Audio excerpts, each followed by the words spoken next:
जी कैफेड, आज के लेक्चर का आगाज करते हैं। प्रीवियस लेक्चर में हमने चैप्टर 10 कंप्लीट कर लिया था सब्सटेंटिव प्रोसीजर्स का, और आपको एक होम असाइनमेंट दी थी, खुसूसी होम असाइनमेंट। क्लास में कितने ऐसे स्टूडेंट्स हैं जिन्होंने होम असाइनमेंट किया? जरा हाथ उठाएं।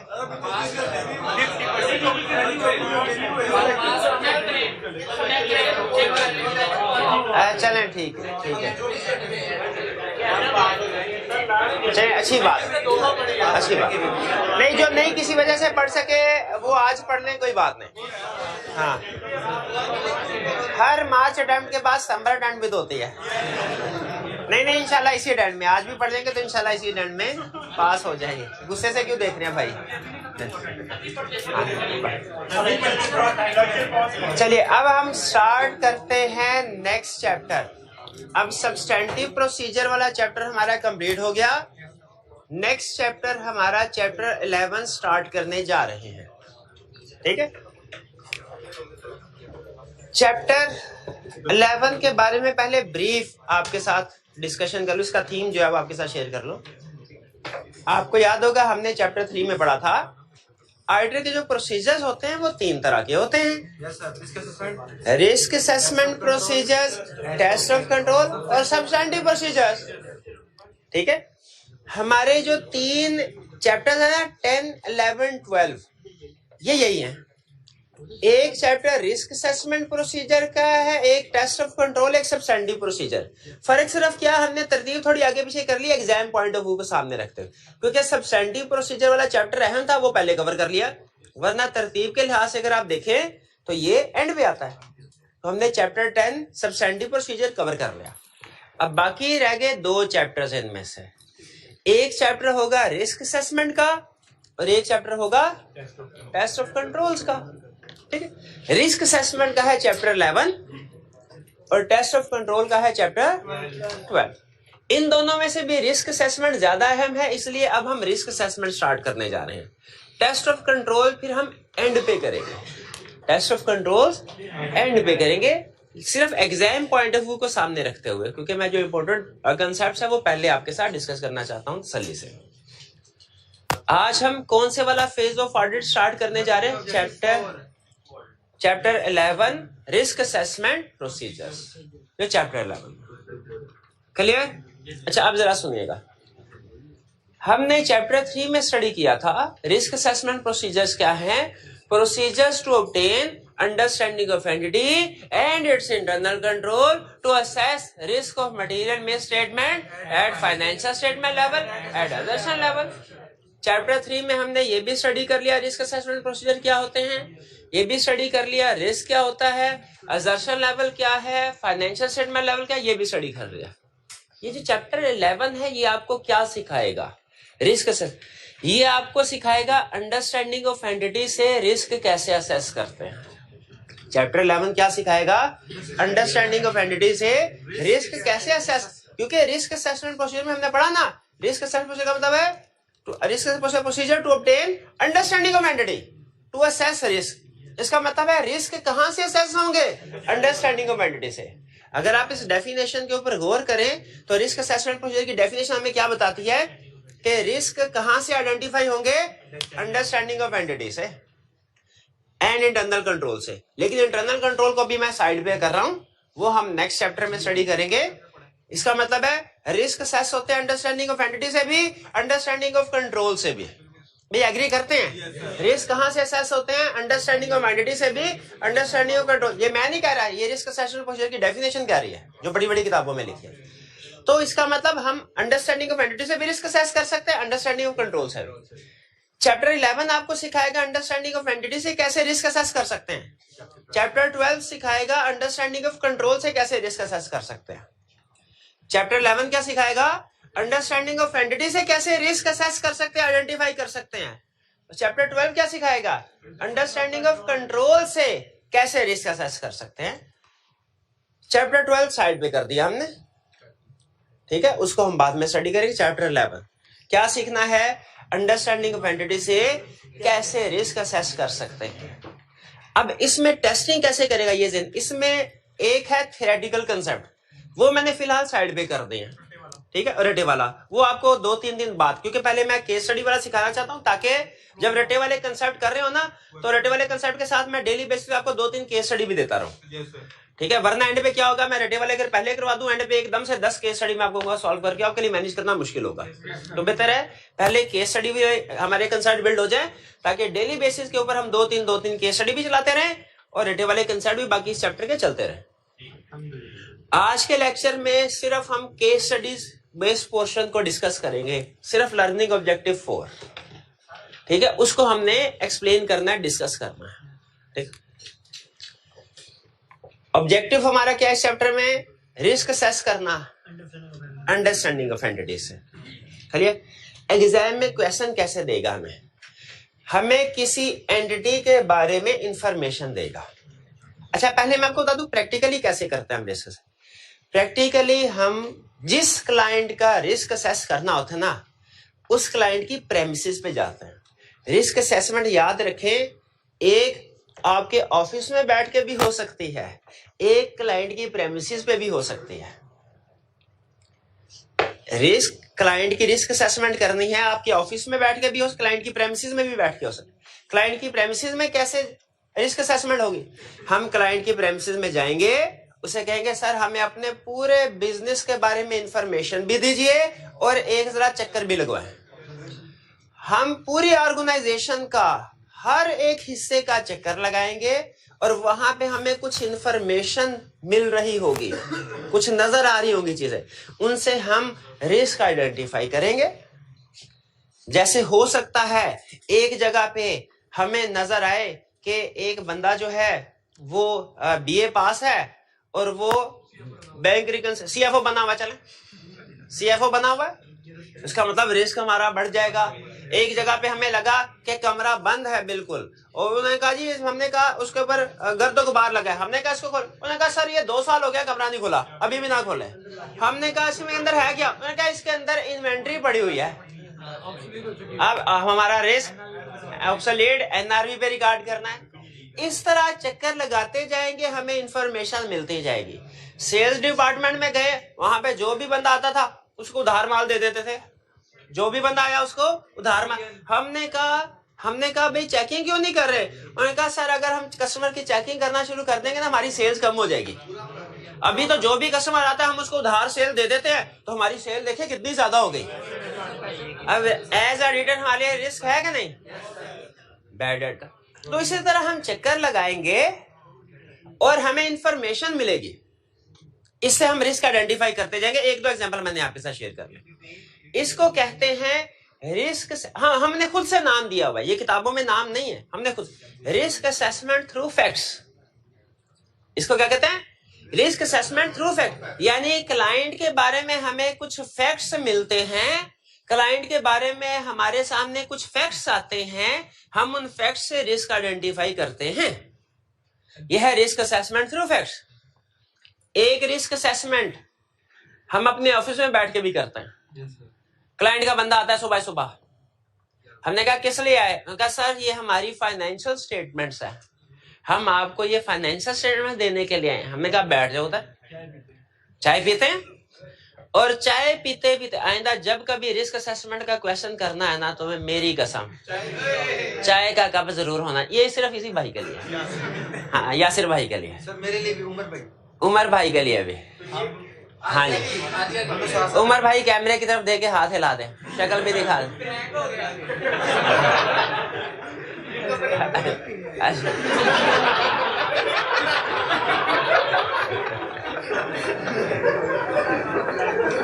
हमने कहा भाईजान किस लिए आए, उसने कहा सर फाइनेंशियल स्टेटमेंट देने के लिए। हमने कहा बैठ जाओ उधर। हम फाइनेंस, आप यकीन नहीं करेंगे इस बात के ऊपर, हम अपने ऑफिस में बैठे बैठे क्लाइंट की प्रेमिसेस में गए भी नहीं, लेकिन रिस्क आइडेंटिफाई कर लेंगे। ये रिस्क कैसे, फाइनेंशियल स्टेटमेंट्स को देख के, फाइनेंशियल स्टेटमेंट को स्कैन करके। एक दफा फाइनेंशियल स्टेटमेंट को देखेंगे, हम कहेंगे ये 5 रिस्क है इस एरिया में।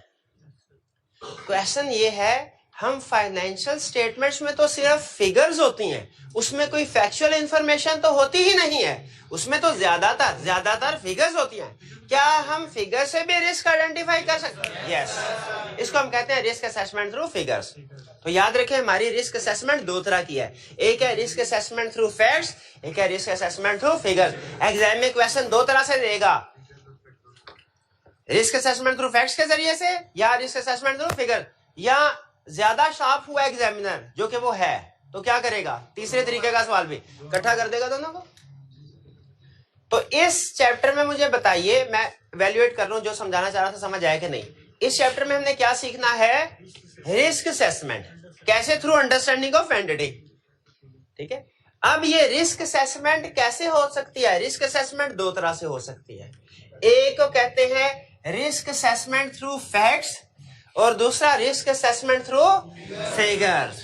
रिस्क असेसमेंट दो तरह से हो सकती है, through facts, through figures. Through facts का मतलब क्या है, आपके पास डिस्क्रिप्टिव फॉर्म में क्लाइंट के बारे में कोई इंफॉर्मेशन होगी, डिस्क्रिप्टिव फॉर्म में। नॉर्मली ये क्लाइंट का वॉक थ्रू करके ना, उसके विजिट प्रेमिसेस को विजिट करके हमारी टीम ये इंफॉर्मेशन इकट्ठा करती है। ठीक है, ऑब्जर्वेशन से, इंक्वायरी से भी, इंक्वायरी भी है, ऑब्जर्वेशन भी है, इंस्पेक्शन भी है। ठीक है, तो ये है risk assessment through fact. Descriptive form में इंफॉर्मेशन है, उससे रिस्क आइडेंटिफाई करना। और दूसरा तरीका क्या है, रिस्क असेसमेंट थ्रू फिगर्स, यानी क्लाइंट के जो नंबर्स हैं, फाइनेंशियल इंफॉर्मेशन है, उसको सामने रख के उसमें से रिस्क आइडेंटिफाई करना। देखिए, आपको हो सकता है इनकम स्टेटमेंट दे दे, उसमें से भी आप रिस्क आइडेंटिफाई कर सकते हैं। हो सकता है बैलेंस शीट दे दे, उसमें से भी रिस्क। भाई फिगर्स कहां पे होती हैं, इनकम स्टेटमेंट में, बैलेंस शीट में। ठीक है, तो ये रिस्क असेसमेंट थ्रू फैक्ट्स और रिस्क असेसमेंट थ्रू फिगर में फर्क समझ आया? फर्क समझ आया? अच्छा, अगर फर्क समझ आया तो मुझे ये बताइए, आपके पास है ये अपेंडिक्स, आइए जरा पेज 292 पे वॉल्यूम 1 में लेटेस्ट एडिशन जो है हमारा, पेज 292 पे आपको एक क्वेश्चन नजर आ रहा है? क्वेश्चन नजर आ रहा है? पेज 292, इसकी रिक्वायरमेंट में क्या कह रहा है, रिस्क आइडेंटिफाई करो। रिस्क आइडेंटिफाई करने हैं ना, बताइए ये रिस्क असेसमेंट थ्रू फैक्ट का क्वेश्चन है कि रिस्क असेसमेंट थ्रू फिगर्स का? फैक्ट्स का। देखिए, डिस्क्रिप्टिव फॉर्म में उसने इंफॉर्मेशन दी है क्लाइंट के बारे में, हमने इसमें से रिस्क आइडेंटिफाई करने हैं।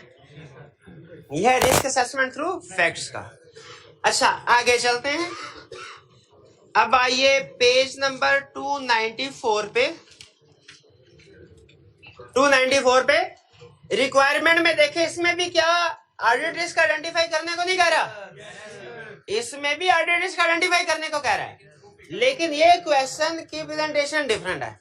ये क्या है, risk assessment through figure, numbers के जरिए से रिस्क असेस करना। समझ आई? Risk assessment through fact, risk assessment through figure. अब आगे चलते हैं पेज 295 पे, इसमें भी देखिए, इसमें भी कह रहे हैं रिस्क आइडेंटिफाई करो। रिक्वायरमेंट का मतलब यही है, अल्फाज मुख्तलिफ है, रिक्वायरमेंट का मतलब यही है। बताइए रिस्क असेसमेंट थ्रू फैक्ट्स है या रिस्क असेसमेंट थ्रू फिगर्स?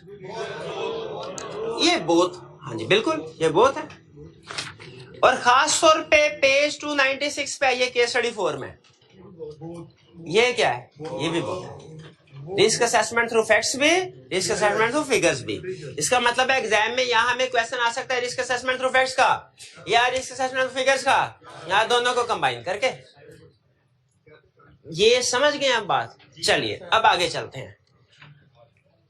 हमने रिस्क असेसमेंट थ्रू फैक्ट्स कैसे आइडेंटिफाई करना, उसने डिस्क्रिप्टिव फॉर्म में, पैराग्राफ फॉर्म में हमें कुछ इंफॉर्मेशन दी होगी क्लाइंट के बारे में, एंड पे कहेगा इसमें से रिस्क आइडेंटिफाई करो। हमने उस पैराग्राफ को पढ़ते जाना है और कुछ इंफॉर्मेशन से रिस्क आइडेंटिफाई होगा, उसको अंडरलाइन करना है। कुछ इंफॉर्मेशन से रिस्क आइडेंटिफाई नहीं होगा, उसको छोड़ देना है।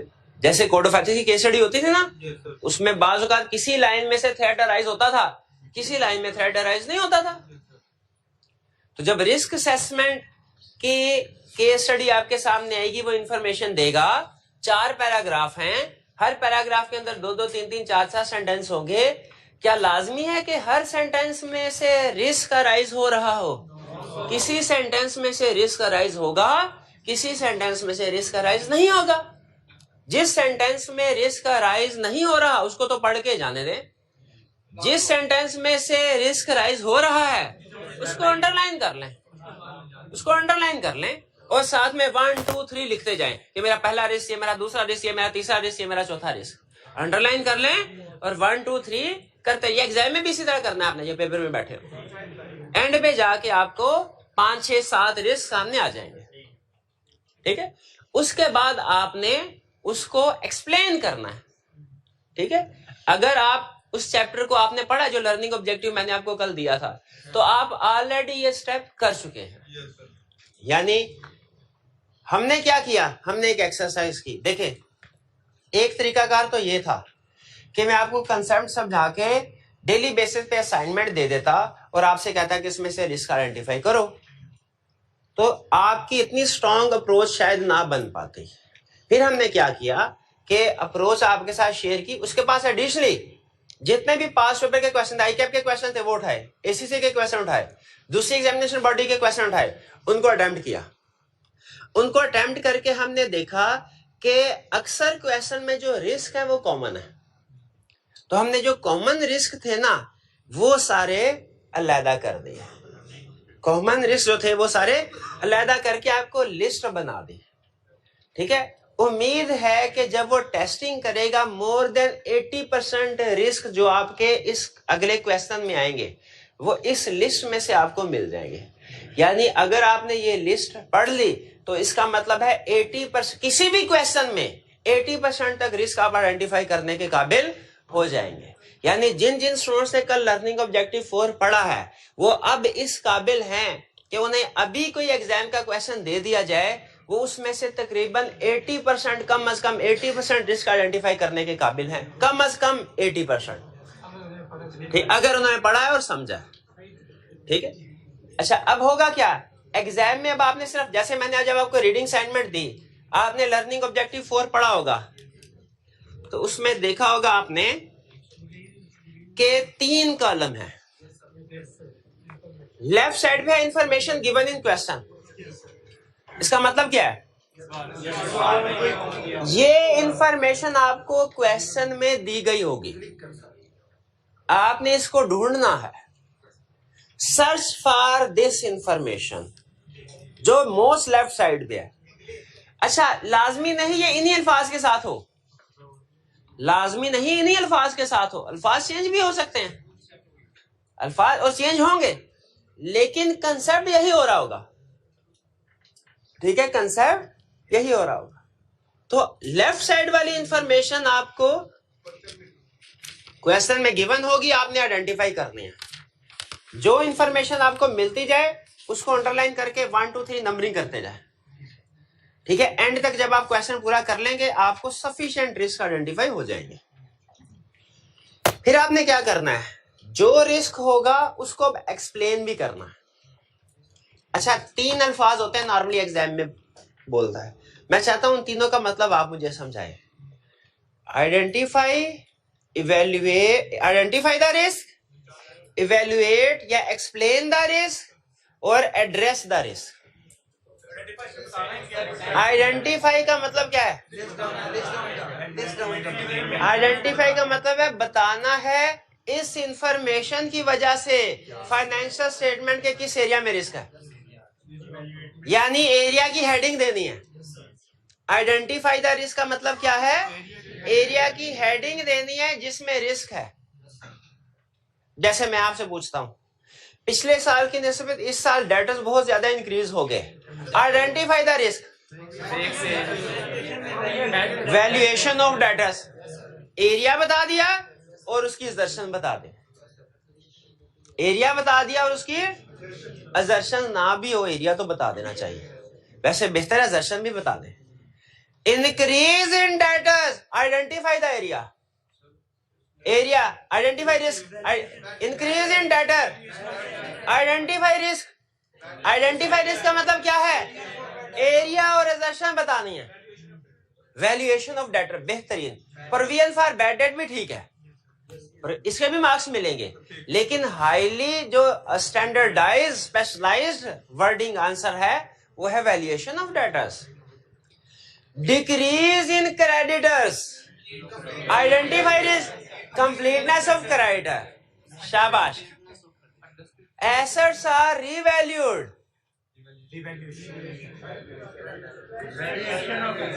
fixed assets are revalued, identify risk. Accuracy, valuation and allocation of fixed assets. ठीक है, ये है आइडेंटिफाई रिस्क. समझ रहे? Increase in inventory, valuation of inventory. शाबाश. या पूरा एक्यूरेसी, वैल्यूएशन, लोकेशन लिख ले पूरा, या वैल्यूएशन इन्वेंट्री भी बहुत अच्छा. अच्छा, ऑब्सोलीट इन्वेंट्री ये भी ठीक है. ऑब्सोलिसेंस, हाँ, ऑब्सोलीट इन्वेंट्री ये भी ठीक है, रिस्क. लेकिन वैल्यूएशन ऑफ इन्वेंट्री असर्शन साथ लग जाए. शाबाश. हम उसको बताएं भाई, हम साइंसदान हैं ऑडिट के, हमें पता है असर्शंस क्या होती हैं, हमें उस असर्शंस को आइडेंटिफाई करना भी आता है. लेकिन अगर आप असर्शन के बारे में कंफ्यूजन कर तो कोई बात नहीं, असर्शन के बजाय जनरल वर्ड लिख दे. ठीक है, जनरल इन्वेंट्री में नॉट बी प्रॉपर्ली वैल्यूड या ऑब्सोलीट इन्वेंट्री, इस तरह की कर लें. आइडेंटिफाई रिस्क हो गया, आइडेंटिफाई रिस्क हो गया मेरे भाई. रीवैल्यूएशन में वैल्यूएशन ऑफ फिक्स एसेट्स, हाँ, वन बाय वन आएंगे, बिल्कुल वो आएंगे, वो आगे चलेंगे. हाँ. अच्छा, आप मुझे बताएं, क्लास में सबसे ज्यादा कौन रिस्क असेसमेंट का गुरु है? उमर भाई. उमर भाई किधर है? उमर भाई. रिस्क मैं बताऊंगा, सॉरी, इंफॉर्मेशन मैं बताऊंगा, रिस्क आइडेंटिफाई करना है, आइडेंटिफाई आप करेंगे.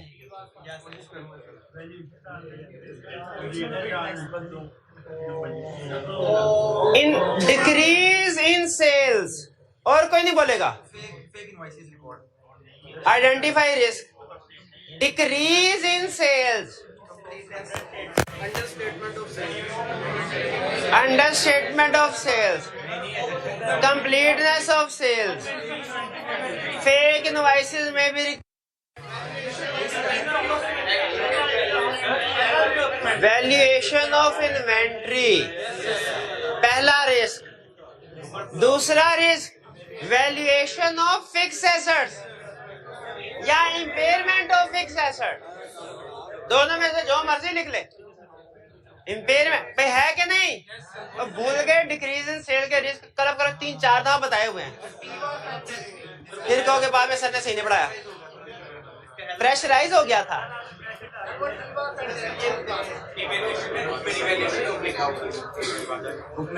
ये हो गया आइडेंटिफाई रिस्क. इसके बाद दूसरी एग्जाम में रिक्वायरमेंट होती है एक्सप्लेन रिस्क. एक्सप्लेन रिस्क का मतलब है आपने जस्टिफाई करवाना है, साबित करवाना है कि कैसे इस इंफॉर्मेशन से ये इस एरिया पे रिस्क आ रहा है. जैसे इंक्रीज इन डेटर्स, तो हमने valuation of debtor risk identify कर, अब एक्सप्लेन भी करना है, because it indicates that company is not able to collect collections from customers on timely basis. या वैल्यूएशन ऑफ इन्वेंट्री है because it indicates that company is not able to sell its inventory at regular price. ठीक है, तो ये है हमारा explain the risk. तो information हमें क्वेश्चन में मिली, हमने पहले क्या किया? Identify the risk. दूसरे नंबर पे क्या किया है? Explain the risk. तीसरे नंबर पे क्या करना है? Address the risk. का मतलब क्या है? सब्सटेंटिव प्रोसीजर बताओ, लेकिन इसी एरिया, इसी असर्शन से रिलेटेड. इन्वेंट्री के सारे प्रोसीजर नहीं फिट कर देने, सिर्फ वैल्यूएशन ऑफ इन्वेंट्री के. डेटर्स के सारे प्रोसीजर फिट नहीं करने, वैल्यूएशन. क्रेडिटर्स के सारे प्रोसीजर फिट नहीं कर, सिर्फ कंप्लीटनेस वाले। भाई ये बात समझ आई? सब्सटेंटिव प्रोसीजर में आपने उस रिस्क से स्पेसिफिक प्रोसीजर बताने हैं, सारे नहीं बता देने। स्टूडेंट कहेगा sir impairment of fix asset का रिस्क है, तो फिक्स एसेट के सारे प्रोसीजर छाप दें? नहीं भाई, हेडिंग पे अगर आप गौर करें ना तो रिस्क है फिक्स एसेट्स में, इंपेयरमेंट पे, तो उससे रिलेटेड प्रोसीजर बताएं। वैल्यू इन यूज वगैरह, शाबाश, कैलकुलेशन, इंक्वायरी, रिकवर, बिल्कुल बिल्कुल वो वाले सारे। क्लियर हुई है बात? अगर क्वेश्चन में कोई लिटिगेशन का जिक्र कर देता है तो लिटिगेशन के प्रोसीजर बताने हैं, प्रोविजन कंटीजेंसी के सारे नहीं बता देने। तो बताइए रिस्क असेसमेंट की केस स्टडी आपको जो एग्जाम में तकरीबन कंफर्म है, अगर ट्रेंड फॉलो करता है, वो जो आएगी आपको केस स्टडी, उसमें इंफॉर्मेशन किस तरीके से प्रेजेंट करेगा? या तो रिस्क असेसमेंट थ्रू फैक्ट्स या रिस्क असेसमेंट थ्रू फिगर्स या बोथ। आपने उससे रिस्क आइडेंटिफाई करना है, ठीक है? इस रिस्क आइडेंटिफाई करना है और वो सारे रिस्क आइडेंटिफाई करके लिस्ट बना दी हुई है।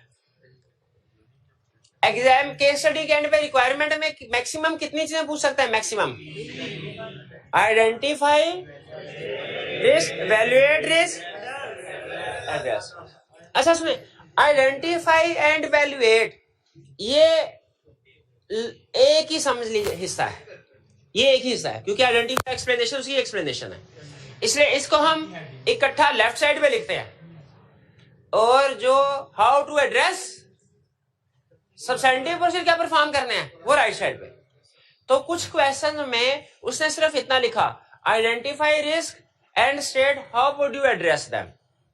जब हमने सोल्यूशन देखा तो उसने एक्सप्लेनेशन भी डाली हुई थी, तो हमने रूल बना लिया कि एक्सप्लेनेशन करनी ही करनी है, चाहे पूछे ना पूछे। हाँ, जो एड्रेस है, how would you address, what, जब वो कहे तो फिर देंगे प्रोसीजर, वरना नहीं देंगे, क्योंकि प्रोसीजर जो है वो एक बड़ा सिग्निफिकेंट पोर्शन है। तो आप केस स्टडी सॉल्व करते हुए देखेंगे, किसी केस स्टडी में आपसे कह रहा है सिर्फ रिस्क आइडेंटिफाई करो, वहां पे सिर्फ रिस्क आइडेंटिफाई करना है और एक्सप्लेन कर देना है। किसी में रिस्क आइडेंटिफाई के साथ साथ कहता है प्रोसीजर भी बताओ, तो उसमें दोनों चीजें बतानी है। यानी एक्सप्लेनेशन पूछे या ना पूछे वो तो बताना ही है, और प्रोसीजर्स अगर पूछेगा तो बताएंगे, वरना प्रोसीजर नहीं बताएंगे। भाई ये बात समझ आई आपको? अच्छा चलिए अब चलते हैं हम रिस्क असेसमेंट। अच्छा, रिस्क असेसमेंट थ्रू फैक्ट समझ आ गई आपको, ठीक है? इसमें वो इंफॉर्मेशन आपको क्वेश्चन में दी होगी उसने, तो उसने आपने आइडेंटिफाई करनी है, ठीक है? इसमें चलिए वो आपको होम असाइनमेंट के तौर पे दे देंगे। मैं चाह रहा हूं कुछ 2-3 आपके साथ ना सेंटेंसेस, पैराग्राफ पढ़ लूं ताकि आपको रिस्क आइडेंटिफाई करना आ जाए। ये ठीक है? चलिए ठीक, आइए फिर पेज 292 पे, 292 पे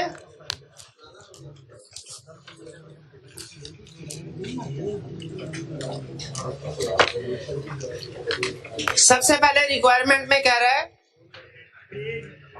पेज 292, यासिर भाई के लिए पेज 292, आपके लिए भी पेज 292। रिक्वायरमेंट में identify and evaluate the audit risk in the above situation. मुझे बताइए सिर्फ आइडेंटिफाई करना है कि एक्सप्लेन भी करना है? एक्सप्लेन भी करना है। मुझे बताइए सिर्फ एक्सप्लेन करना है कि प्रोसीजर भी लिखने हैं? प्रोसीजर वाला कौन था? कोई प्रोसीजर वाले भी थे? प्रोसीजर नहीं करने, ठीक है? चलिए आगे चलते हैं। अब मैं आपसे पूछता जाऊंगा, आप अच्छा पूरा अटेंटिव हो गए। अब इसके दौरान में ना आपने दाएं बाएं नहीं जाना, मैं आपसे पूछता रहूंगा इसमें रिस्क आइडेंटिफाई होगा कि नहीं, आपने यस नो करते जाना है सीरियस होके, क्योंकि कंसर्ट बिल्डिंग हो रही है, तो इसमें ये ना कोई गलत कंसर्ट बिल्ड हो जाए। वो कह रहा है your firm has recently been appointed as the statutory auditor of Chaudhary limited for the year ending 31 December 2011। Risk है कोई? रिस्क है? एक मिनट, इनिशियल कैसे पता चला इनिशियल ऑडिट है? अपॉइंटेड, क्या बात, यानी चैप्टर 4 वाले, यानी आपको अभी तक याद है कि अपॉइंटेड में और रीअपॉइंटेड में फर्क है। अंडरलाइन करके मान लिख ले। एक रिस्क, हाँ, लेकिन अदर मैटर पैराग्राफ इधर नहीं लिखना, क्योंकि उसने इम्पैक्ट ऑन रिपोर्ट नहीं पूछा ना। इसमें तो हम यही कहेंगे ओपनिंग बैलेंसेस वेरीफाई करना बहुत मुश्किल है। ओपनिंग वैसे तो हमारे लिए हर काम ही मुश्किल है, लेकिन ओपनिंग बैलेंसेस वेरीफाई करना तो बहुत ही मुश्किल है। एग्रीड, आगे चलते हैं। Previous auditors from whom your firm has received professional clearance did not wish to be reappointed as auditor.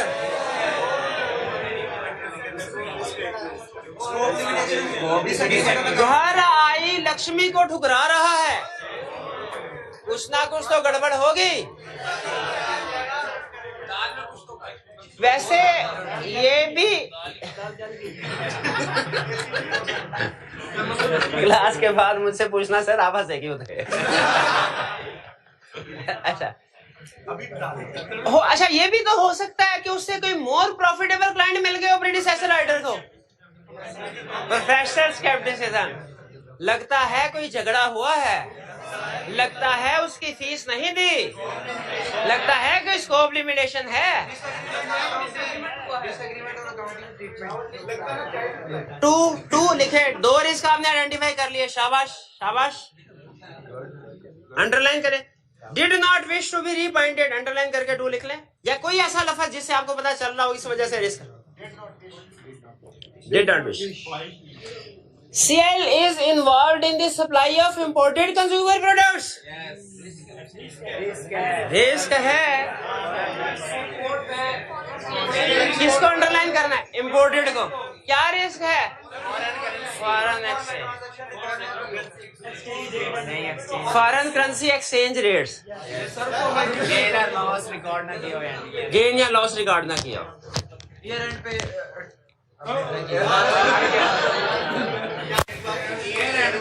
हमारे क्लाइंट, बस टाइम नहीं है, चले छोड़े।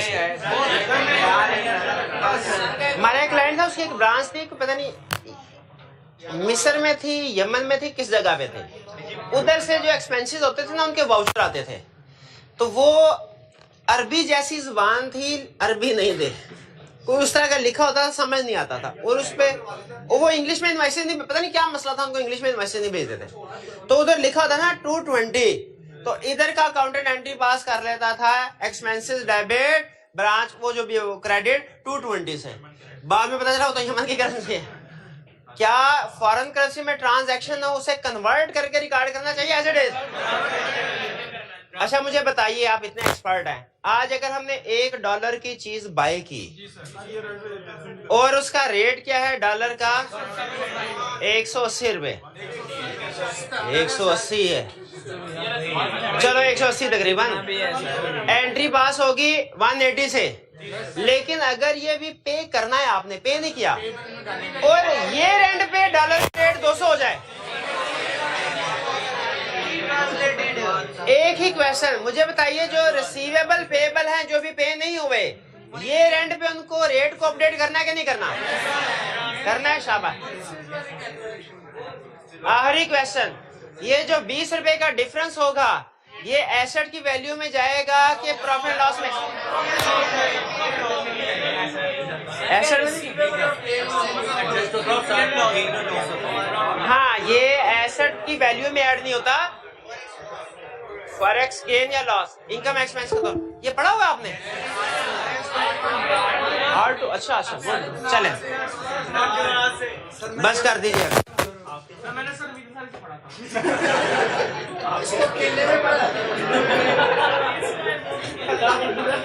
The company has its own retail outlets in all major cities. Company has its own retail outlets in all major cities. Risk है। अब ये depend करता है कि क्या उन जगहों पे कंपनी की इन्वेंट्री है कि नहीं। अगर उन जगहों पे कंपनी की इन्वेंट्री है फिर रिस्क है। हाँ, कंप्लीटली काउंट हो सकता ना की हो। एज ऑडिटर हमारे लिए भी सारी इन्वेंट्री को एग्जिस्टेंस कंप्लीटनेस को वेरीफाई करना मुश्किल होता है।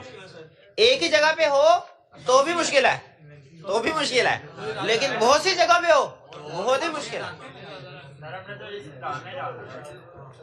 फिर इसके बाद it also supplies goods to large retailer most of whom are allowed 45 days credit. इसमें रिस्क नहीं,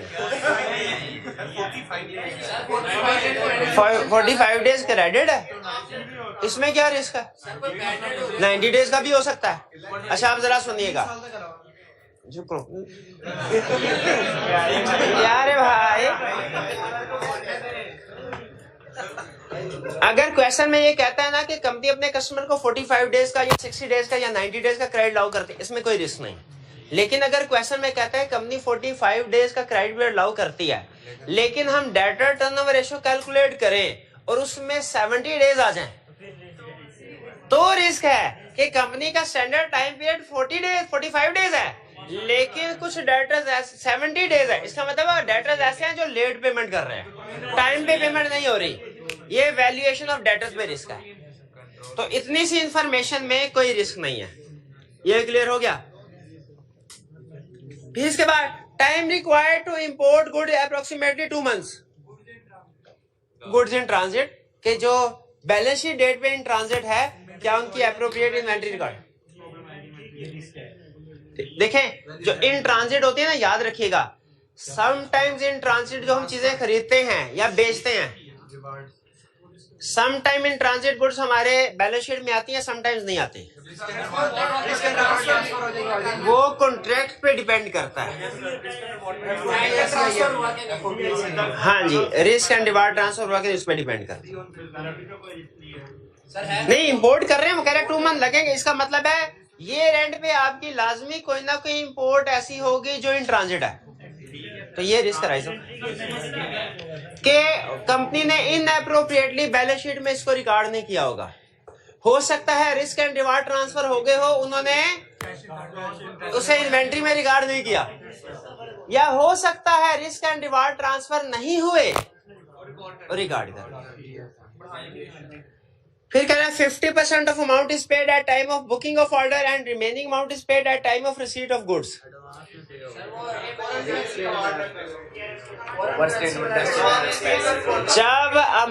जब कैश डिफरेंट टाइम पीरियड पे रिसीव या पे हो रहा होता है ना, एडवांस में या डिलेड, तो क्लाइंट की आदत होती है प्रैक्टिकली वो कैश की बेसिस के ऊपर एंट्री पास कर रहा होता है।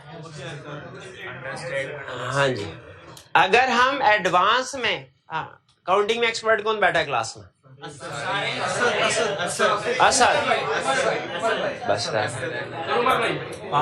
क्लाइंट ने ऑर्डर इशू किया और सप्लायर से कहा कि आपने हमें, आज 1 जनवरी है, आपने 30 जनवरी को गुड्स डिलीवर करनी है।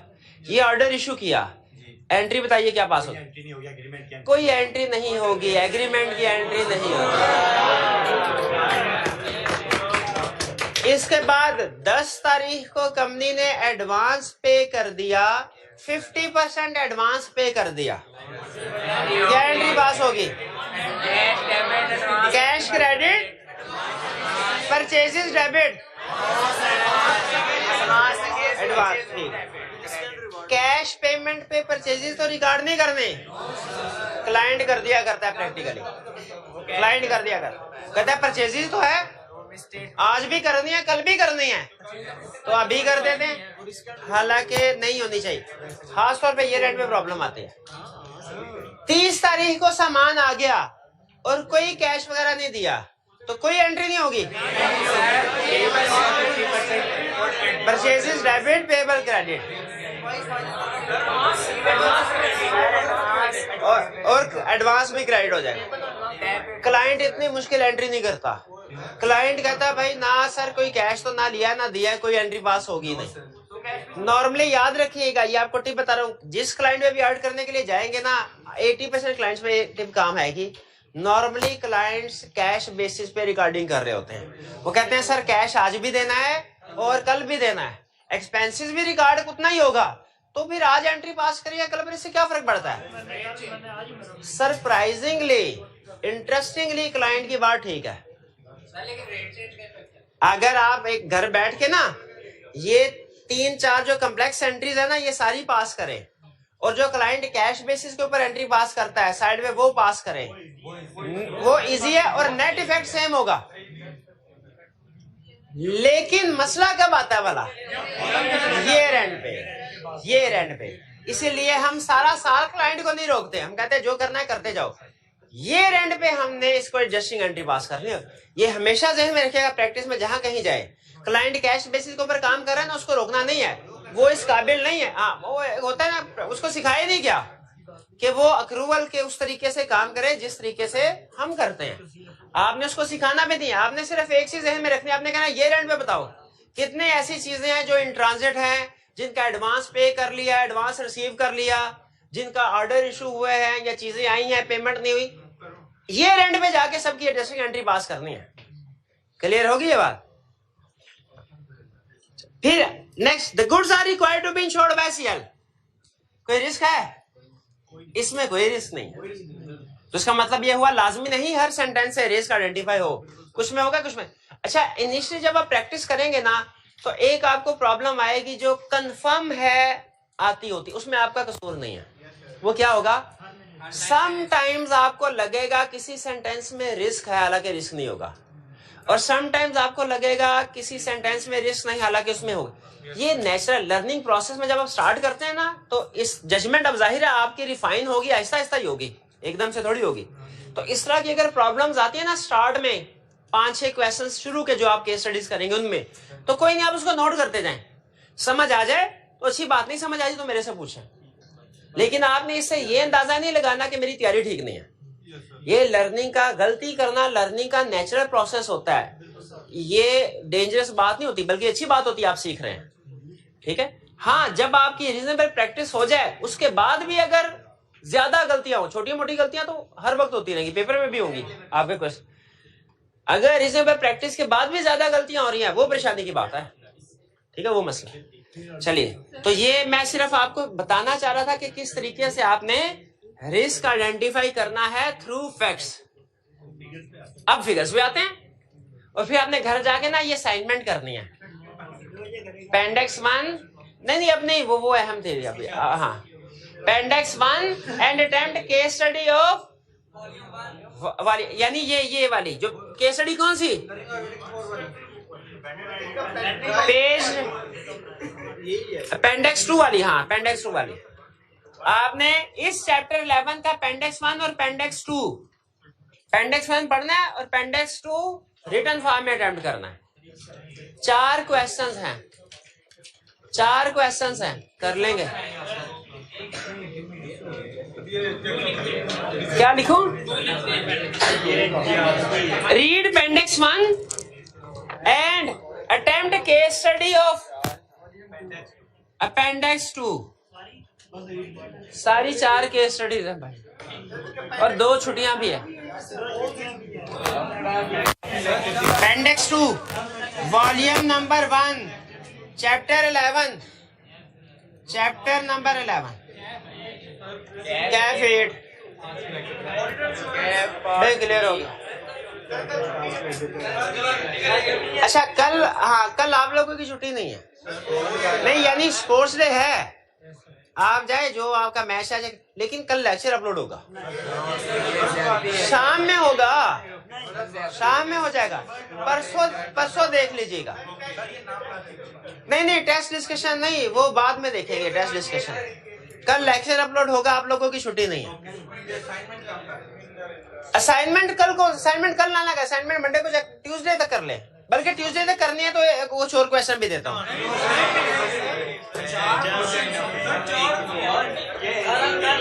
अच्छा एक मिनट है ना, 4 केस स्टडी है। अकाउंटिंग में कल कितने क्वेश्चन किए हैं?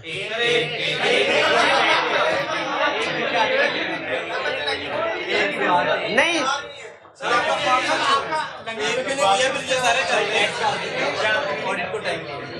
कल सिर्फ ऑडिट को टाइम दिया।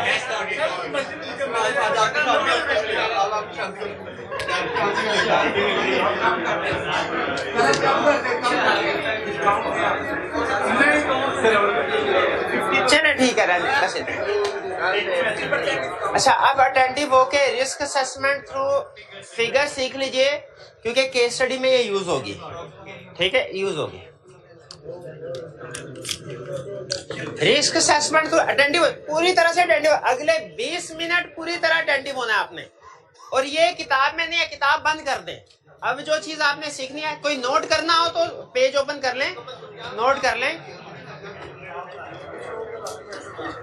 एंड में इसकी तस्वीर ले लीजिएगा ताकि घर जाके आपको पता चल जाए कि कैसे रिस्क असेसमेंट अटेंटिव होगी। सुन लें, रिस्क असेसमेंट थ्रू फिगर्स में आपके पास क्वेश्चन में वो डिस्क्रिप्टिव फॉर्म में इंफॉर्मेशन नहीं देगा, बल्कि या तो इनकम स्टेटमेंट और बैलेंस शीट होगी या रेशोज होंगी। या तो इनकम स्टेटमेंट और बैलेंस शीट होगी या रेशोज होगी। अगर क्वेश्चन में रेशोज हमें दे दे, रेशोज या परसेंटेजेस होंगी। अगर क्वेश्चन में रेशोज या परसेंटेजेस दे दे तो हमारा काम आसान है, हमने डायरेक्ट रिस्क असेसमेंट करना है। लेकिन अगर क्वेश्चन में उसने इनकम स्टेटमेंट या बैलेंस शीट दे दी तो हमारा स्टेप 2 हिस्सों में जाएगा, हमारा क्वेश्चन 2 हिस्सों में जाएगा। पहले हमने रेशो या परसेंटेज कैलकुलेट करनी होगी, फिर उनसे रिस्क आइडेंटिफाई करना होगा। पहली चीज ये समझ लिया आपने। एग्जाम में जो रिस्क असेसमेंट थ्रू फिगर्स वाला क्वेश्चन होगा वो 2 तरह से प्रेजेंट कर सकता है, या तो आपको इनकम स्टेटमेंट और बैलेंस शीट देगा या रेशोज देगा। अगर उसने इनकम स्टेटमेंट या बैलेंस शीट दे दी, आपने उसमें से रेशोज परसेंटेज कैलकुलेट करनी है और फिर रिस्क असेसमेंट करनी है।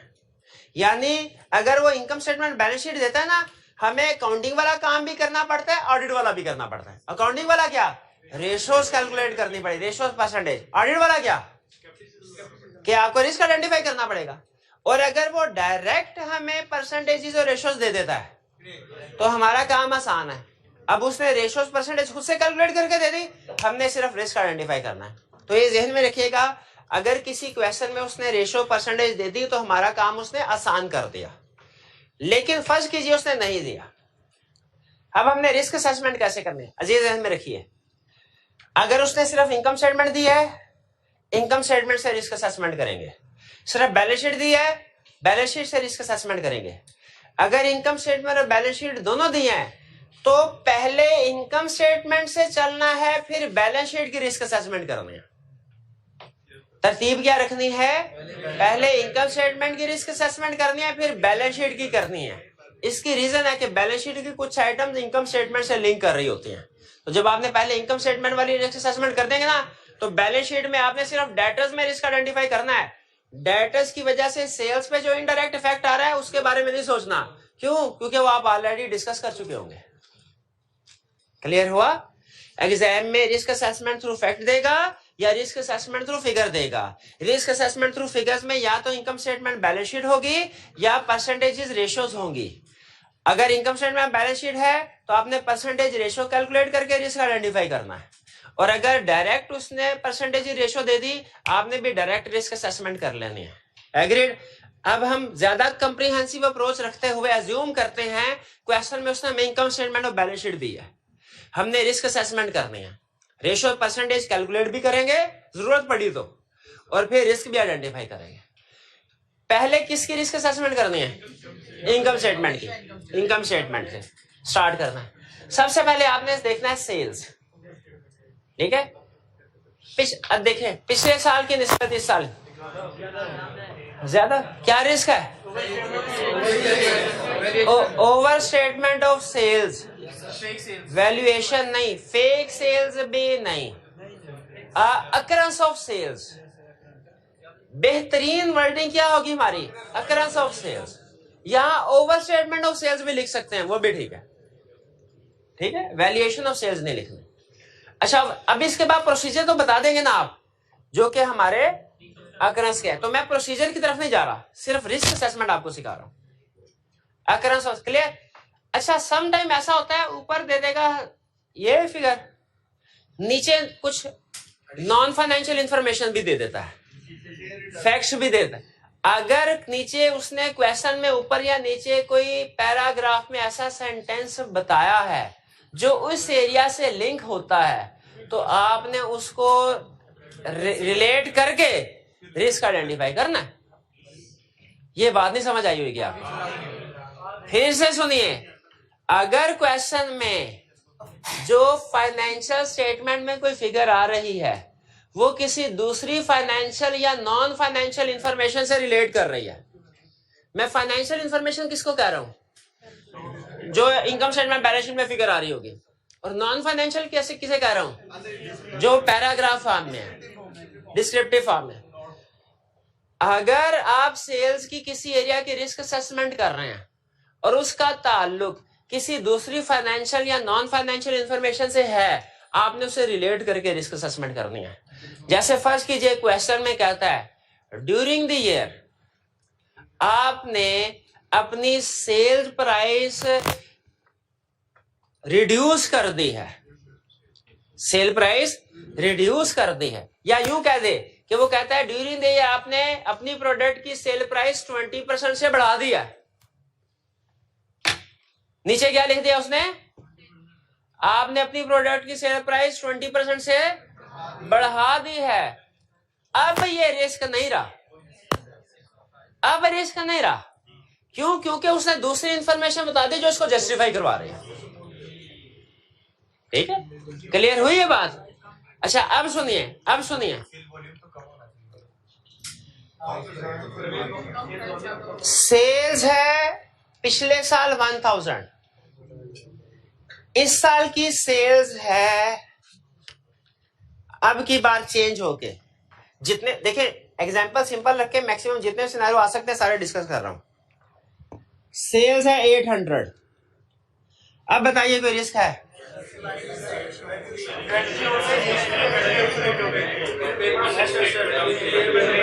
दो रिस्क। पहला रिस्क क्या? वैल्यूएशन ऑफ इन्वेंट्री, दूसरा impairment of fixed assets. Completeness भी रिस्क हो सकता है लेकिन वो इतना बड़ा रिस्क नहीं है, मैंने आपको पहले बताया था। ठीक है, वो इतना बड़ा, क्योंकि क्लाइंट खुद से सेल्स अंडरस्टैंड थोड़ी करेगा, नॉर्मली नहीं करता, करने को कर भी लेकिन नॉर्मली नहीं करता। इसीलिए जब सेल्स कम हो तो आपने तीसरी चौथी दफा मैं बता रहा हूं और आपने फिर वही कहा कि अंडरस्टेटमेंट, वो भी हो सकता है, मैं इसको टोटली रूल आउट नहीं करता, लेकिन नॉर्मली जो बड़ा रिस्क है वो आपने लिखना। बड़ा रिस्क क्या है? Valuation of inventory, valuation of inventory क्यों है? सेल्स की वजह से वैल्यूएशन ऑफ इन्वेंट्री क्यों है? क्योंकि इन्वेंट्री नहीं बिक रही ना, ओल्ड फैशन हो गई। और फिक्स एसेट्स जो है वो भी फारग पड़े होंगे, कोई लॉस मेकिंग इन्वेंट्री थोड़ी बनाएगा। आगे चलते हैं। अब हम एज्यूम करते हैं ये 1200 ही है, मैंने आपको सेल्स इंक्रीज डिक्रीज दोनों प्रोसीजर, इसकी रिस्क असेसमेंट सिखा दी सेल्स की। अब आगे चले कॉस्ट ऑफ सेल्स की। पिछले साल भी 500, इस साल भी 500, मेरा ख्याल है कोई रिस्क नहीं। याद रखें, कॉस्ट ऑफ सेल्स सेल से रिलेट करती है, इसको आपने एज इट इज नहीं बल्कि सेल से रिलेट करके रिस्क असेसमेंट करनी है। जरा बताइए, पिछले साल कॉस्ट ऑफ सेल्स थी 50%, अब जरा गौर से सुनिएगा, इस साल कॉस्ट ऑफ सेल्स कितनी है? तकरीबन 40%। इस साल कॉस्ट ऑफ सेल्स कम हो गई, कॉस्ट ऑफ सेल्स कम हो गई तो रिस्क है। अच्छा, कॉस्ट ऑफ सेल्स बनती है, गौर से सुनिएगा मेरी जस्टिफिकेशन। कॉस्ट ऑफ सेल्स बनती है तीन चीजों से, opening stock, purchases, closing stock. अगर कॉस्ट ऑफ सेल्स अंडरस्टेटेड है तो इसका मतलब है ओपनिंग स्टॉक को छोड़ दे, उसमें रिस्क असेसमेंट नहीं करते। क्यों? वो पिछले साल वेरीफाई हो चुकी है। तो परचेजेस अंडरस्टेटेड है और क्लोजिंग स्टॉक ओवरस्टेटेड है, इन्वेंट्री बिक नहीं रही। शाबाश, क्लियर हुई है बात? तो कॉस्ट ऑफ सेल्स में कॉस्ट ऑफ, एक मिनट ठहर जा भाई, जिस तरीके से मैं आपको कह रहा हूं ना,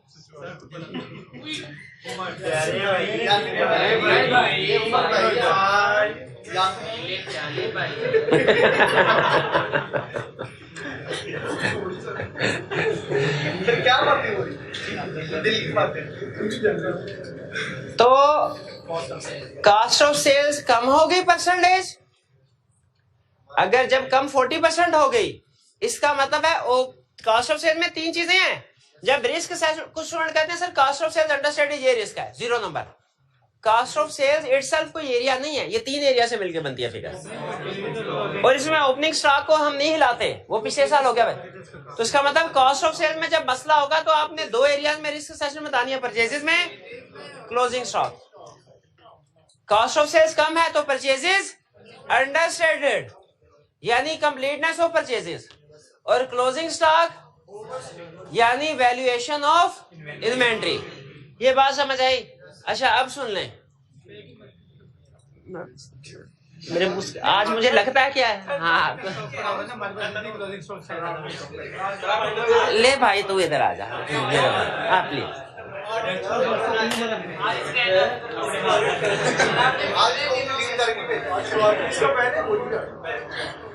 अच्छा, जो लेक्चर आपको था टाइम पे खत्म हो जाए, उसके बाद बाकी जो रिस्क रह जाएंगे वो आप खुद से करके सीखेंगे, वो फिर मैंने नहीं बताना है।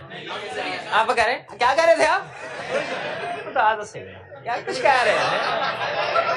नहीं बता रहे, ये अहम बात लगती है नहीं। अच्छा आप सुनिएगा, अहम चीज भाई, वैल्यूएशन ऑफ इन्वेंट्री हम सेल्स में भी डिस्कस कर चुके थे। अगर 800 वाली एग्जांपल जेन में लेके आए, दूसरे वाली इंफॉर्मेशन से भी वैल्यूएशन ऑफ इन्वेंट्री पे रिस्क आ रहा है। क्या मुझे डुप्लीकेट कर देना चाहिए कि ऑलरेडी जो ऊपर मैंने रिस्क आइडेंटिफाई किया है उसके साथ मर्ज कर दूं? अब दोबारा वैल्यूएशन ऑफ इन्वेंट्री का रिस्क बताने की जरूरत क्यों जरूरत नहीं है? पहले बता चुके हैं। हाँ, अगर पहले नहीं बताया, जैसे अगर एज इट इज हो 1200 वाला केस हो, तो फिर ऊपर हमने वैल्यूएशन ऑफ इन्वेंट्री का रिस्क नहीं निकाला ना, तो फिर नीचे वैल्यूएशन ऑफ इन्वेंट्री का रिस्क आ रहा है तो वो लगाए। ये बात समझ आई? यानी अगर एक से ज्यादा इंफॉर्मेशन की वजह से एक ही रिस्क राइज हो रहा है, आपने सॉल्यूशन में बार बार रिपीट नहीं करना। क्लियर? आगे चलते हैं सेल्स।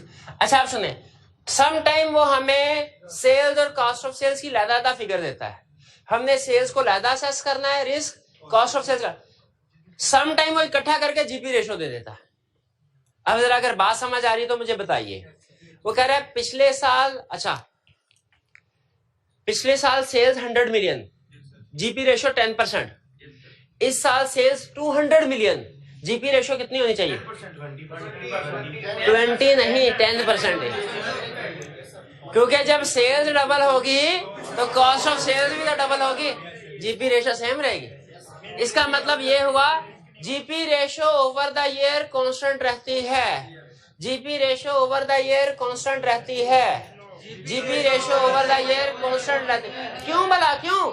क्योंकि सेल्स बढ़ेगी, कॉस्ट ऑफ सेल्स भी बढ़ेगी, सेल्स कम होगी, कॉस्ट ऑफ सेल्स भी कम होगी।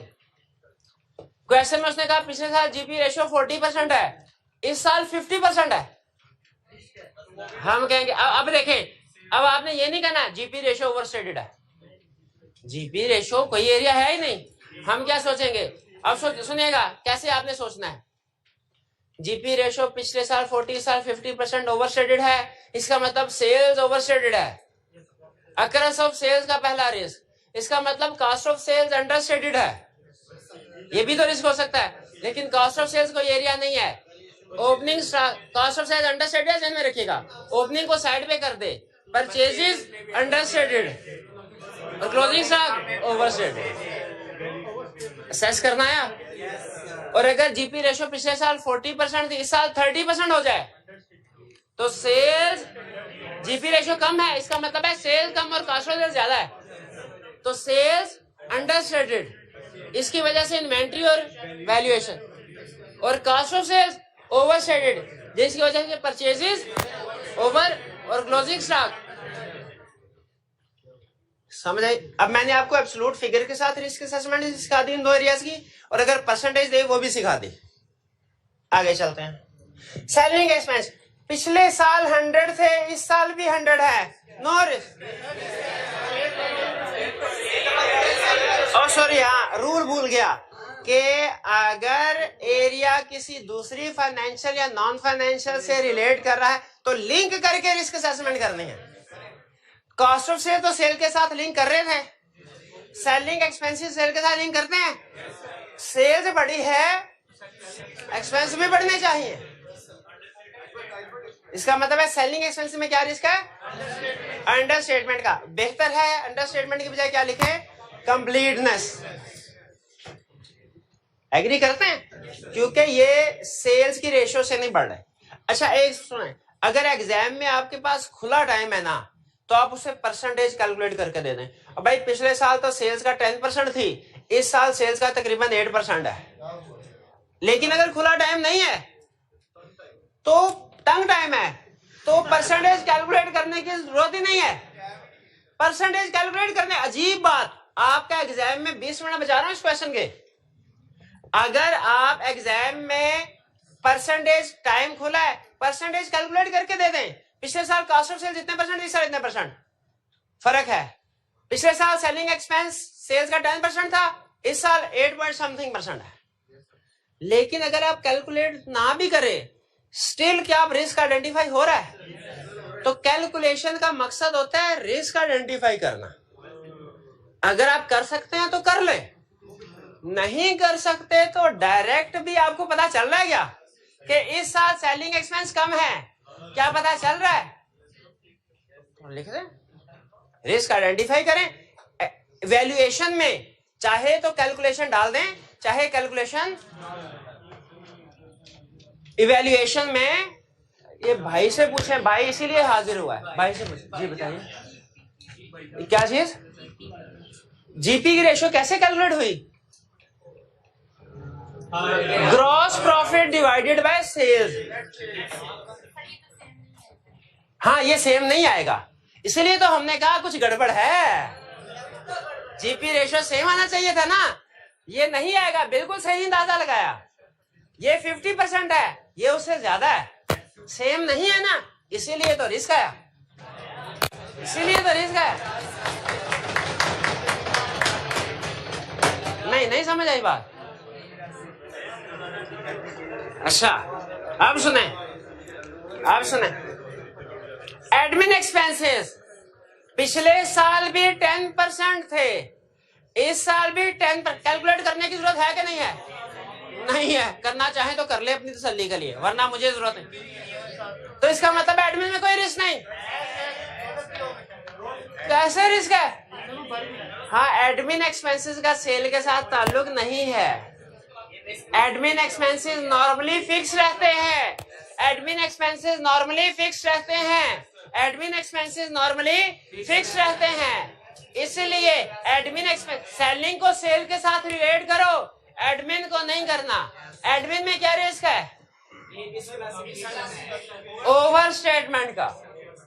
और अगर आप एरिया से हटके फाइनेंशियल स्टेटमेंट लेवल पे सोचें तो आपको मिस क्लासिफिकेशन का रिस्क, लेकिन नहीं भी नजर आ रहा मिस क्लासिफिकेशन, कोई बात नहीं।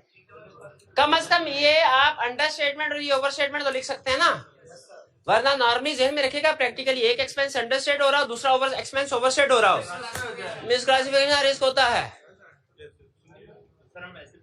Interest expense,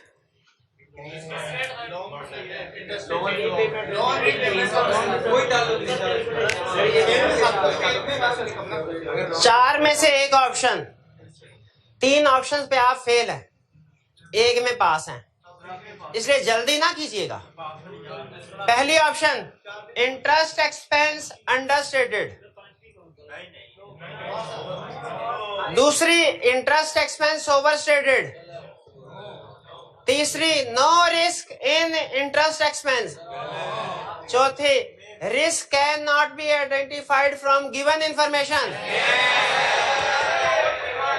further information required loan. अब सुनिए देखें, केस स्टडी की सारी कहानियां, ट्विस्ट इसमें 2 है आगे भाई, 2 ट्विस्ट है आगे, सुन लें।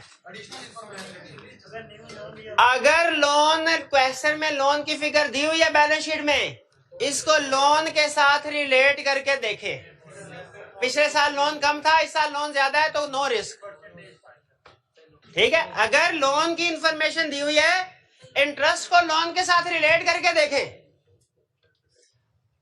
अगर लोन की इंफॉर्मेशन नहीं दी गई, एज्यूम करेंगे लोन सेम था। पहले मुझे कल्पने दें, अगर लोन की फिगर नहीं दी गई, क्या एज्यूम करना है? अब अगर लोन की फिगर दी गई, आप उसके साथ रिलेट करके रिस्क आइडेंटिफाई करेंगे। और लोन की फिगर अगर नहीं दी, फिर बताइए क्या रिस्क है? फिर ओवर स्टेटमेंट। शाबाश, शायद कैलकुलेशन में गलती हो गई है, एक्यूरेसी ऑफ इंटरेस्ट में कोई प्रॉब्लम लग रही है कि इंटरेस्ट रेट सही कैलकुलेट नहीं हुआ। ठीक है, अब बताइए, है कोई माई का लाल जो डेप्रिसिएशन में से रिस्क आइडेंटिफाई करे?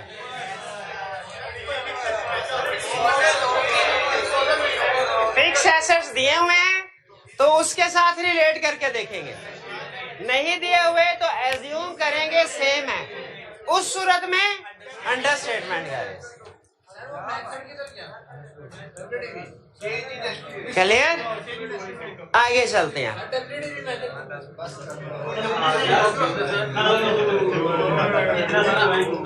इतनी रॉकेट साइंस काउंटिंग वाली नहीं लगानी ऑडिट में, सिर्फ हमारा बेसिक पर्पस रिस्क आइडेंटिफाई करना है, बैलेंस शीट टैली करना नहीं है, मेथड के अंदर घुसना नहीं है, मंथ वाइज कैलकुलेशन करना नहीं है। रिस्क आइडेंटिफाई हो रहा है ना, उसका भी मेथड कोई सा भी हो, सेम रूल लगेगा। डेटर टर्नओवर रेशो, रेशो कितने स्टूडेंट्स ने पढ़ी हुई है? कितनों ने नहीं पढ़ी? कितनों ने पढ़ी और भूल गए हैं?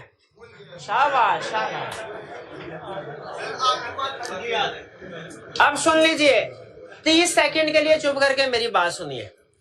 डेटर में रिस्क अगर आपने आइडेंटिफाई करना हो तो सिंपल रिस्क असेसमेंट, पिछले साल की निस्बत डेटर्स ज्यादा है तो रिस्क है वैल्यूएशन ऑफ डेटर्स का, पैसे नहीं आ रहे। पिछले साल की निस्बत अगर क्रेडिटर्स कम है, कंप्लीट। पिछले साल की निस्बत इन्वेंट्री ज्यादा है, रेशोस को आप कैलकुलेट, अच्छा रेशोस के बगैर भी रिस्क असेसमेंट हो सकती है, आपको रेशोस के बगैर सिखा दें, लेकिन रेशो वाली भी सिखाऊंगा, अब आज नहीं। आज आपने टाइम जाया करवाया है, हाँ, और नया चैप्टर है, बिल्कुल टाइम नहीं हमने कुछ जाया किया ना, नया चैप्टर है तो हम ज्यादा नहीं चाह रहे थे। लेकिन याद रखें, अगर बैलेंस शीट दी हुई है उसमें डेटर्स में से रिस्क कैसे आइडेंटिफाई करेंगे?